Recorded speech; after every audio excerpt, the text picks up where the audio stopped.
Hello, everybody. Brooke Olson and Charlie Jewett here. Welcome back to the High Conflict Co-Parenting Podcast. We're doing the second part of our trilogy, Brooke, on stories. And this one we've called Stories, a Trilogy Part 2, Your Story, the Exploration. Not explanation, exploration. So sounds like an adventure. Let's begin this adventure. Cool. So, our stories. This is the place where we start to dig down into the conversation. What is the story? What is going on here? But to get to that, we have to really slow down the bus. We have to start to recognize that there is something happening within our system, that we are in activation. And that's a hard one because for most of us, when that activation comes up, the impulse is to engage. And we've talked about this multiple times in these podcasts about being able to stop that system, to be able to recognize what's going on so we can begin to disengage. And in some aspect, this conversation, or at least the beginning of exploring our story, is the first stage of disengagement. Imagine that. Recycling back into the three rules. Imagine that. I feel like everything that we do is a commentary on that. Mm-hmm. And everything that we're talking about through the storytelling piece, every place that we go as we start to drill down, is taking us through the different stages of disengagement. And this is just another facet. This is just another look at that. So as we notice that we're activated, we want to begin to track. We want to begin to track the urge to jump into movement and towards engagement in that. Because this is the precursor. This is the beginning of where the story starts to emerge. Something happened, we get triggered, and then we're headed toward movement, we're headed toward engagement, and we haven't even thought about the story yet. We're just in reaction. Mm-hmm. So this is where we slam on the brakes. We start breaking into, okay, I'm activated. And then noticing as we start to break into that, as we start to come out of the reactive component and start to move towards story, that what is the story that we're creating about this event? This is that place in another space and time that is starting to tell a story based on something else at another space, another time that doesn't have a current time frame to it. And it doesn't have our presence. We're blended with some part that we're not even aware of. Yeah. And then we start the exploration of the story. We start the exploration of that part. It seems like the most important basic skill is realize when you're experiencing some level of anxiety or stress. When you've moved out of peaceful joyfulness and your heart rate goes up or your breathing goes up or you're like, no skill at all in this area is as soon as you feel it, you murder somebody or whatever. You just you react instantly. There's no time at all, right? The rest of us are probably not that bad, but we are reacting. And if we can learn to see that dashboard light flash or whatever. And I remember when I was in high school, I had a radio show and you can't hear the phone, especially back in those days, because it was just regular old phones, right? Landlines or whatever. So they'd have a light that flashed when the phone was ringing. Right. Somehow you have to be alerted to what's going on. Really the beginning of all this slowing down, because you start with feeling something and then you go, what am I believing or what am I thinking? Or else you have no hope if you just instantly react. Right. We have to slow it down, right? You got to recognize how you're feeling and then purposefully remember when Tony said nothing works? Yeah. Love that. I still want to make a shirt, right? What needs to be done right now? I'm feeling a total amount of anxiety and stress and I'm triggered. What needs to be done? Absolutely nothing. Do nothing. Settle down, breathe, and let's think about what are you believing? What are your thoughts right now? What story are you going into? That's the beginning, right? That's the beginning. Well, yeah, but what we've got to do before we ever get to that is understand or have some belief that I can do nothing and it's going to be okay. So that's kind of the it's not the beginning, it's more of the middle and towards the middle end, because what we have to do before we can get to that is we got to work through the story. I mean, that's not an automatic, that's not something that it's like, okay, I'm going to do nothing and not have this activation. I've got to work through these stages, and I've got to work through the conversations with the parts that are having the story. Mm-hmm. So when we're breaking and we're starting to notice what the story is that's being created from this event, is there's components to the belief that I'm going to be seen as bad, or if I don't do something that's an emission of guilt, or if I don't push back, they're not going to change, or whatever that story is that we've got to enter into. And we've got to enter into the story. We've got to come into conversation with that part that's creating that story before we can ever get to nothing works. Mm-hmm. We've got to, what's the story? And then to listen to that part tell us the story of what it believes. And then what we want to do as this starts to evolve is to tap on the brakes again. Because these parts will, once they've got our attention, will often just try to feed us everything all at once. And, it starts to become like drinking from a fire hose. And what we want to do is then begin to ask that part to step back and go a little bit slower and give it to us a little bit in a form that we can listen to, where we don't get overwhelmed, and then begin to blend with that part again. So we're tapping on the brakes again here, and we're starting to go, okay, I got the story coming in. Where's the story coming from? What's the part that's here? And as we're breaking again, we're going into, so one of the things that I ask myself real quick is how old do I feel here? That's a real interesting question, because I just turned 64. Yeah. And when I go into how old do I feel right now, I come into oftentimes a component that's 3, 4, 5, 6, 7, 8, 9, 10 years old. Sometimes it's older. Sometimes, I've had these moments where it's actually been pre-verbal. And it's like, oh, okay. So that's what's talking here.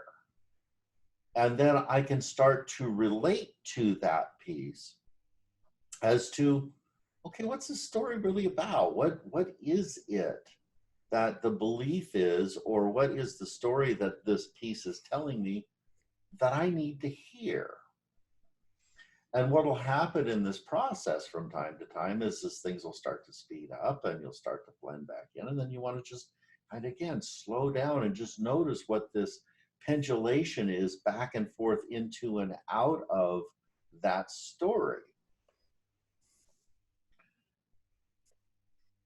And then from there, what is it that within this story, what or who is creating the danger? What is the danger that's here? What is it that I want to step into to protect? Right. And then again, to be able to have that back and forth as to, is this real or is this Memorex? And some people that are listening to this podcast remember that commercial. And some of you are going, what the hell is Memorex? Right? Memorex was a tape or a CD that we used to record on. Yeah, I remember. All right. So these are questions that we want to be able to bring into this conversation from self to part, or from now to then, and to start to explore who's in danger? Am I in danger? Am I truly in danger? Is this really something that is taking place? Or this felt sense from then that something's going to happen, that I'm going to lose a connection, that I'm going to lose a part of myself, that I'm going to not be able to handle what's going on. And all of these questions that may come up from a part of I'm overwhelmed. I don't know what to do. There's nobody in charge. I've got to, and there's a chaotic place. And then when we can bring in self, when we can bring in the here and now, we can go, yeah, I see it. Yeah. And then we can start to pull that story apart again, because we are in connection with it from a place of not being yet. Right. So it starts with questions. It starts with inquiry, right? Mm-hmm. Not action. Yeah. And the strong impulses toward action. Yeah. And the inquiry, that exploration of this, is how we can really begin to down-regulate. I mean, there's a whole new process that's going on, right? When we're in reaction, we're in our primitive brain. And all we're trying to do is figure it out from a reactive place. We're not in our cognitive process. And the moment we move into exploration, we move out of that and into our cognitive brain. And from there, we can have a relationship with our emotions. We can look at what's going on and not flood, because we've got a regulatory component in here now. Mm-hmm. We've created an observer, the self here now as the observer of the system, right? Yeah. This is consciousness at work. This is consciousness looking at the system that's in reaction. The emotions that are flooding, the reactive piece of survival that's in play, fight, freeze. And because that's observing this, this is no longer in control. This is, oh, that's interesting. Let's explore that a little bit more. Mm-hmm. And as you guys are listening to me in this, I offer you just to have a sense of that process of what I'm talking about, and see how that functions within your own system. Because to me, this is settling. To me, there's something bigger going on here. And the bigger part is me here, now, looking at the system. Yep. And then I can begin to pull this stuff apart. What here is accurate? Because we might find something that this part is having a story to that's legitimate. It might be something that we really need to hear because there's knowledge in it. But there may be a big piece here that is irrelevant.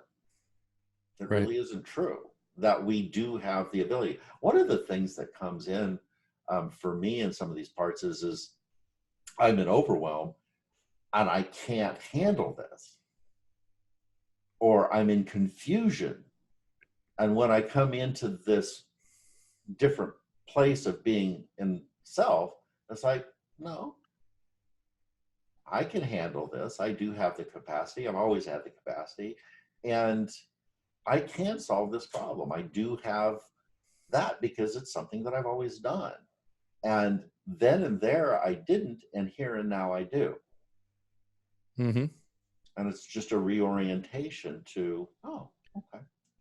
And I hear that piece as being a solid concern, because there may be something that's going on in it that is similar that I need to be able to orient to and then maybe handle in a different way.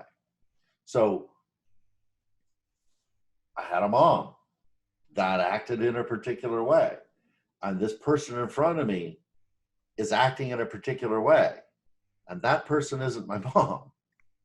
And there's a similarity here that I'm familiar with, that if I look at it from a different place, I can handle that. I can do something differently that I was not able to do that. Right? Yeah. So Right. this is the breaking and the story and orienting to, what's the story about? Who is creating the danger? Who is in danger? And what do you think needs to be done? And that's a two-part question. These are all two-part questions. The first part is what does that part believe? And the second part is what do I believe here and now when I unblend from that part? So the unblending from that part or those parts creates the conversation from self, consciousness, I'm here, with the system, the parts. And then to be able to look at what the projection is of the parts' belief onto the situation. This is an important piece. Okay. Because a couple of weeks ago, we had the conversation with Tony about his experience as a child. We talked about this a little bit from our perspectives last week. So Tony's dad left early in his life, and it was a huge traumatic split for him. And as for many of us, for most of us that are in this situation, we've recreated a situation with our ex, with our children, that may begin to mirror that. And as Tony was working through his story and he was working through this part, he has this projection of that time and space where he lost his parent into that he may lose his daughter.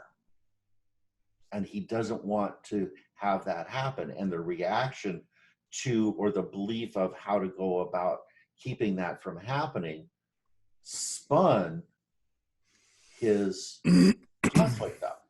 And when he could start to see that by doing this differently, by not engaging, by using these other tools, by noticing that that was a story that was going on, and that he actually, by doing these other things that he has the capacity for in real time, wasn't going to create that. And that his parenting and how his relationship with his daughter, and this idea that, hell no, I'm never leaving my daughter.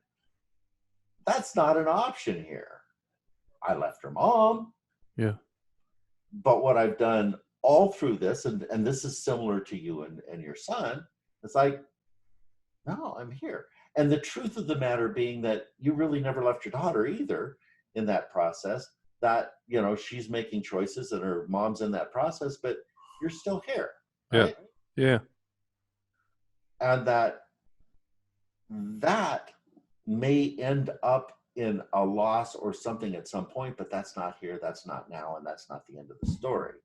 So we're just moving through that. So that's that understanding within the unblending that this part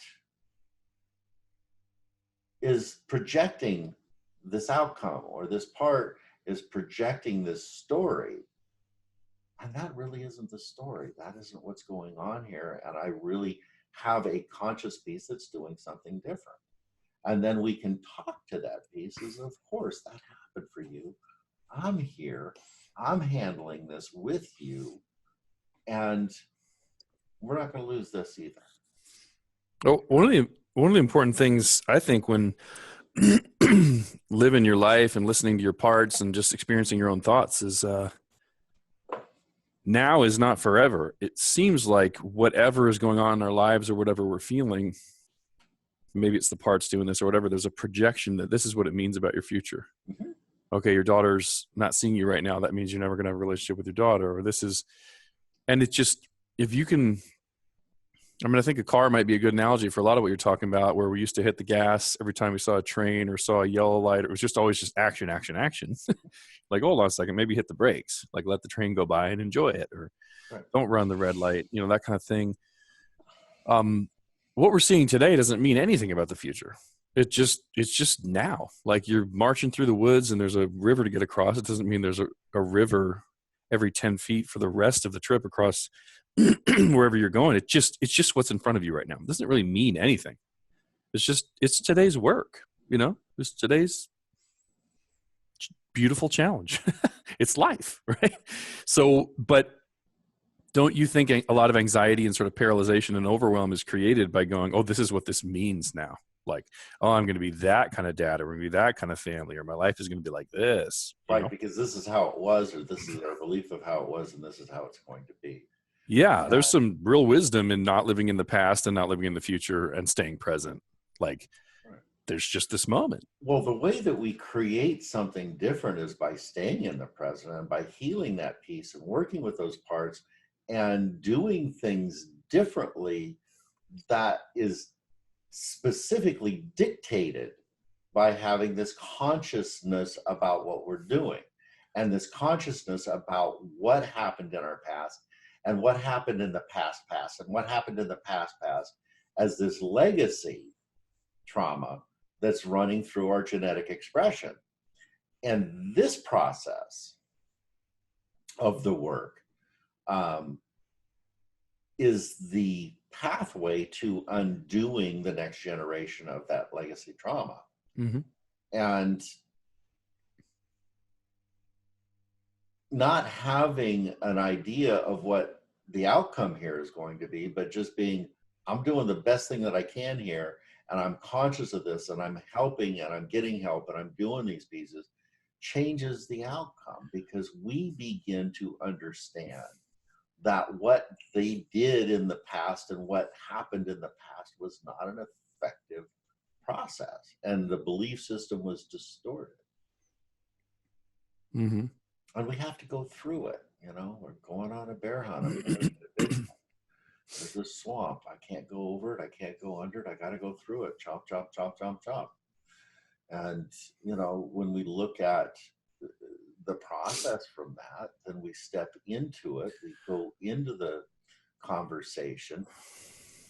We explore it. And then we get in curiosity of the outcome. And part of our belief, part of our trauma recreation, is we believe that there's going to be a particular outcome. And it scares us.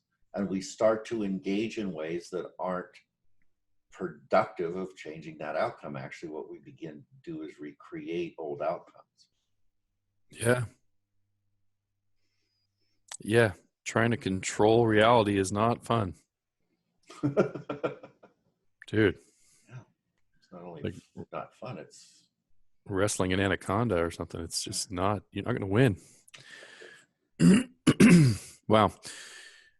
It's every time we talk and all of this research I do in this area, it seems like slowing down and being more present and asking better questions, you just can never go wrong with that. It's like cooking with salt and pepper.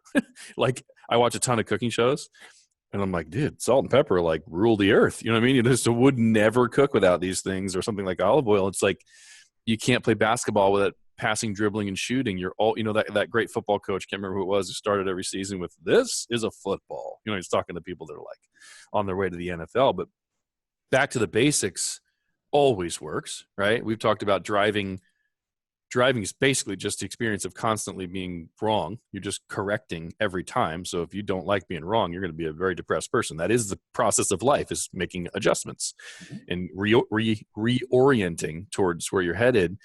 But the basics here, it feels to me like the basics of a peaceful, healthy life and creating an environment of health for kids is always going to be slow down. See where you're at. What are you feeling? What are you thinking? What are you believing? Ask yourself good questions, inquiry. And then I can say 100%. Like you comment sometimes on how I've changed or that things are better. I'm different now. There's peace in my life. It's showing up in my family. I can say 100% that those are things I was able to do and I'm doing inside. I have the power to make those changes, but they came from outside counsel. Right. Like during the day, I'm saying to myself, disengage, disengage. It's your language. I'm saying what part of me is going on. That's Eric's language.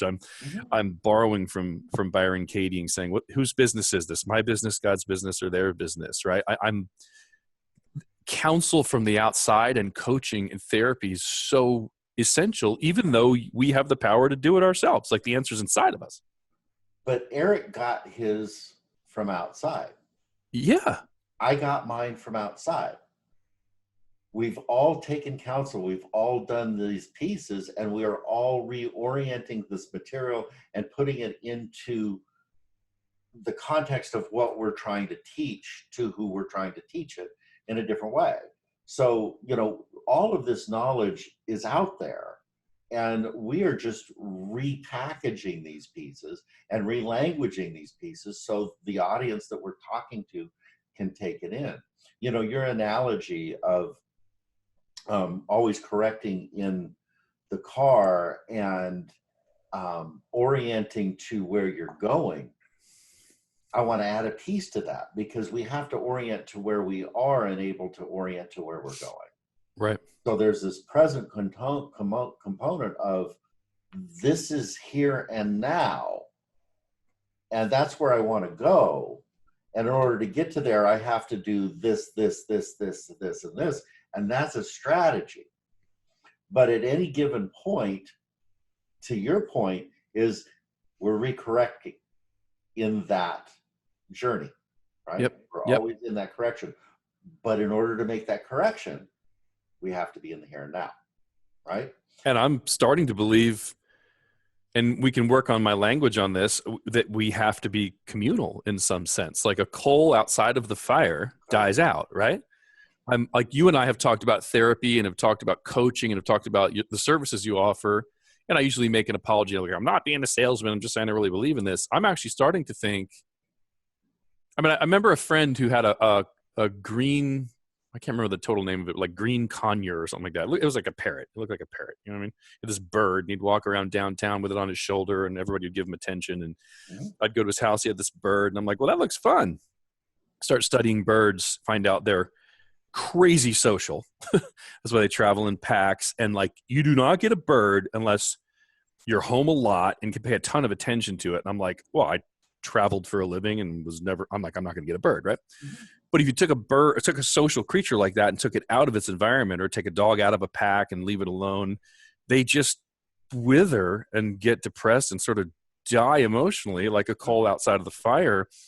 I'm starting to even have a little bit more oomph and belief and chutzpah, darn it, right? You have to be in therapy. You have to be in groups, because the answers are going to come from other people, not because you're not good enough or don't have them.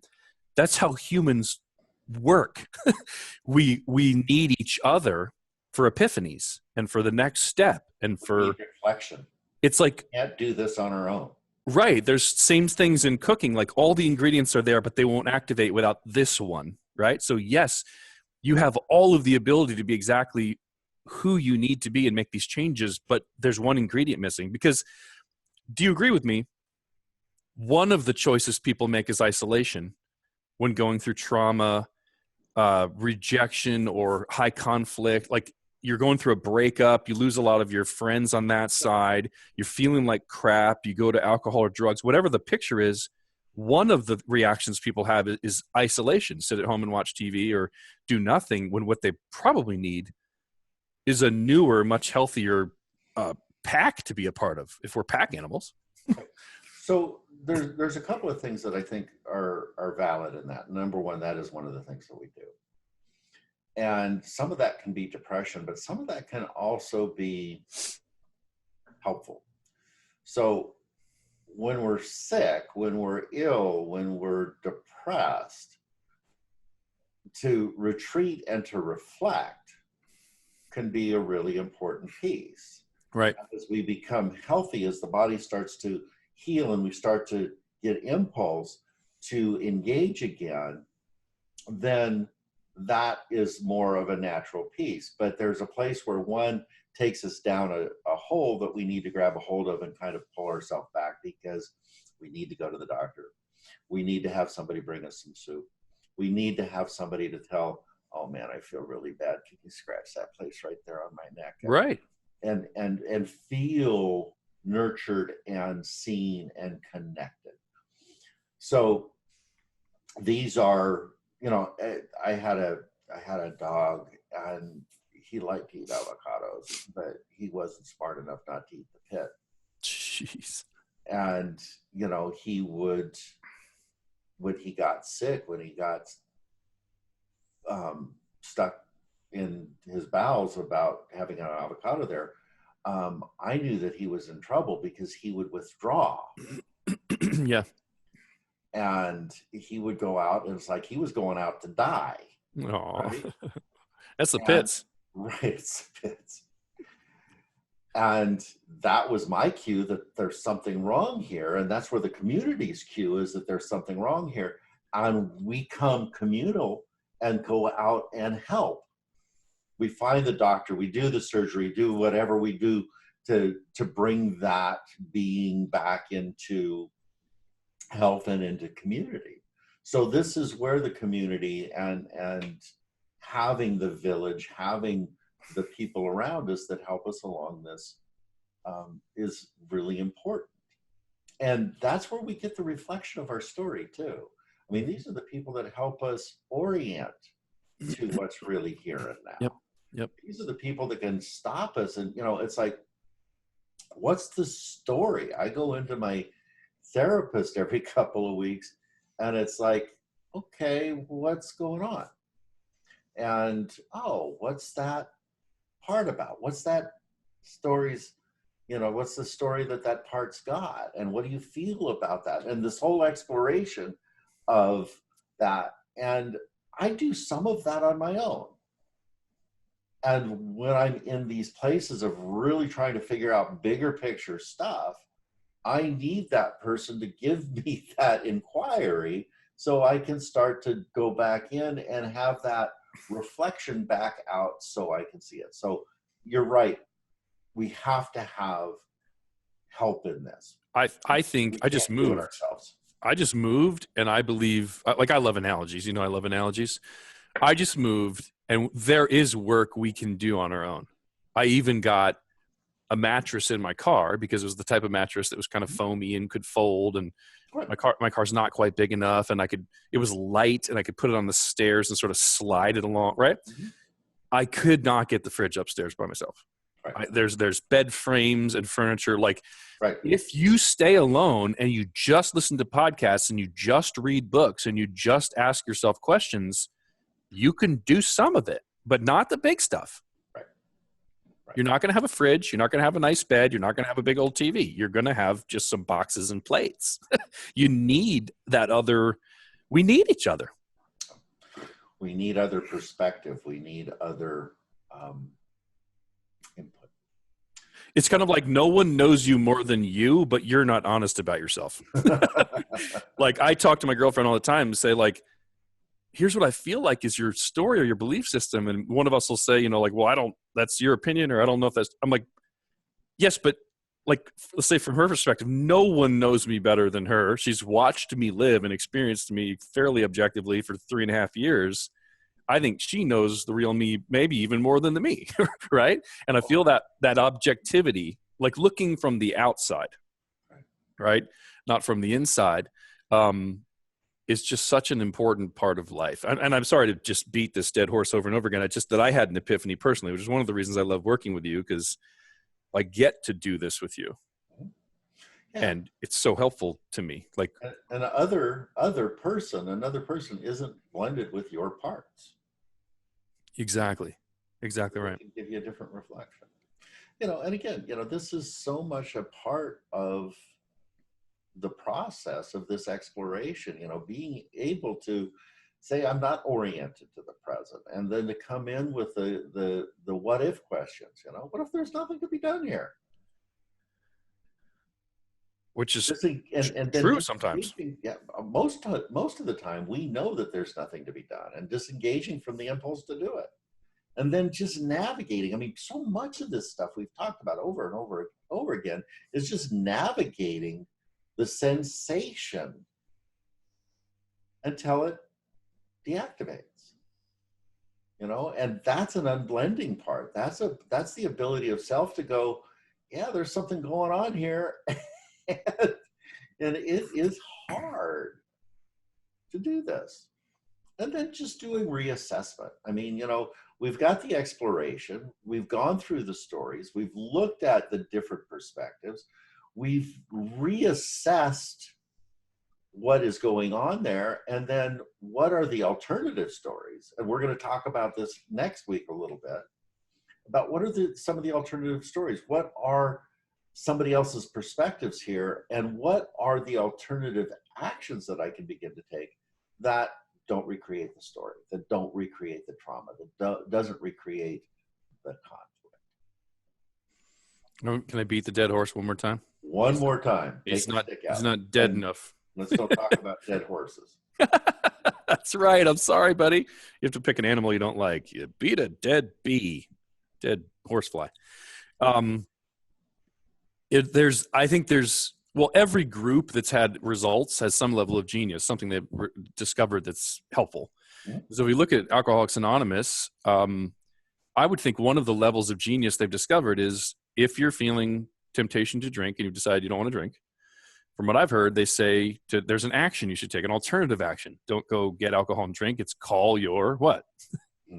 Call your sponsor, right? And it's just so cool, the epiphany I'm having, because it's like the importance of others is incredible and change. You have this alternative actions. Like, what else could I do besides what I would have normally done? React or text back or freak out or call somebody. Call somebody and maybe start the call with, well, what I used to do is this. Now I don't know what the heck to do. So let's have a conversation about it. Can we talk about alternative actions? One of which is doing nothing. Right? Mm-hmm. Or just the conversation alone. I used to say all these things back in response. Now I got to say all those things to a person. And it doesn't create the same problems in the world. I just get it out and then we go, okay, well, that was interesting. So I'm excited. I think this is a pretty awesome content. Thanks for bringing it. Thank you. Thanks for, again, continuing to show up and having these conversations. They become so robust, and I really enjoy these conversations. And hopefully, again, everybody out there is listening to this. They're going back. They're re-listening to some of this stuff. I know I even go back and re-listen to some of this stuff and pull it out and repackage it. And it brings new understanding to me as we do this stuff. So thanks again, everybody. And we will see you next week. See you later.